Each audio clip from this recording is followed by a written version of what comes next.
Heroin causes heroin addiction. Here's how it works. If you use heroin for 20 days, by day 21, your body would physically crave the drug ferociously because there are chemical hooks in the drug. That's what addiction means. But there's a catch.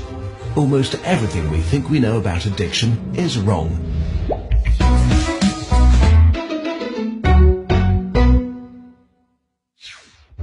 If you, for example, break your hip, you'll be taken to a hospital and you'll be given loads of diamorphine for weeks or even months. Diamorphine is heroin. It's in fact much stronger heroin than any addict can get on the street because it's not contaminated by all the stuff drug dealers dilute it with. There are people near you being given loads of deluxe heroin in hospitals right now. So at least some of them should become addicts. But this has been closely studied.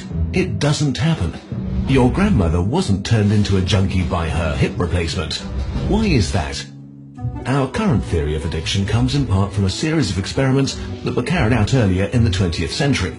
The experiment is simple. You take a rat and put it in a cage with 2 water bottles. One is just water, the other is water laced with heroin or cocaine.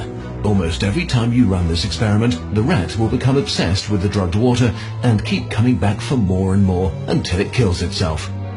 But in the 1970s, Bruce Alexander, a professor of psychology, noticed something odd about this experiment.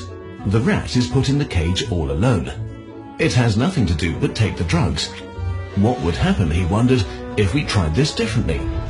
So he built Rat Park, which is basically heaven for rats. It's a lush cage where the rats would have coloured balls, tunnels to scamper down, plenty of friends to play with, and they could have loads of sex. Everything a rat about town could want. And they would have the drugged water and the normal water bottles.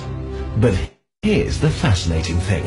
In Rat Park, rats hardly ever use the drugged water. None of them ever use it compulsively. None of them ever overdose.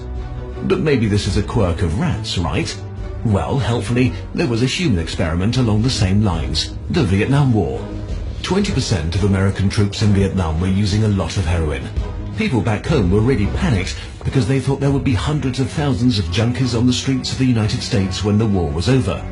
But a study followed the soldiers home and found something striking.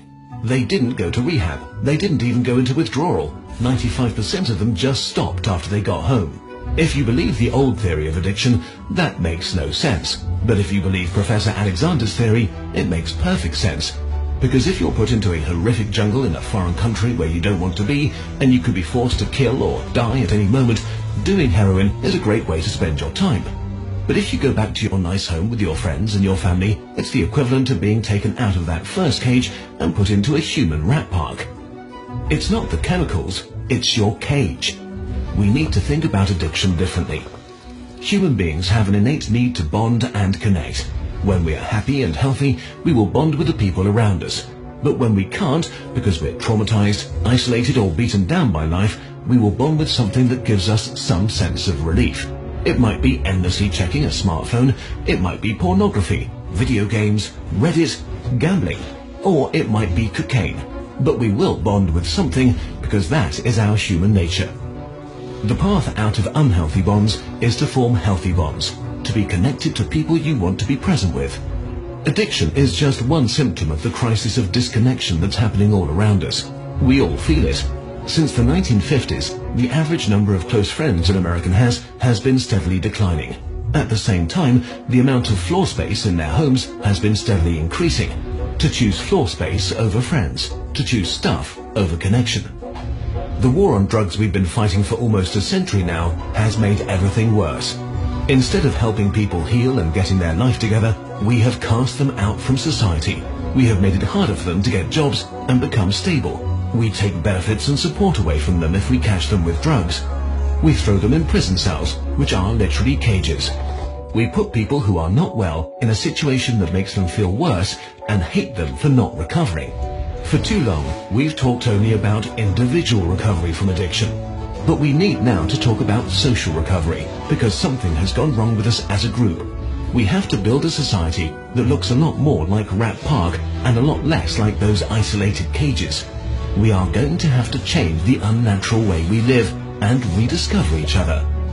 The opposite of addiction is not sobriety. The opposite of addiction is connection.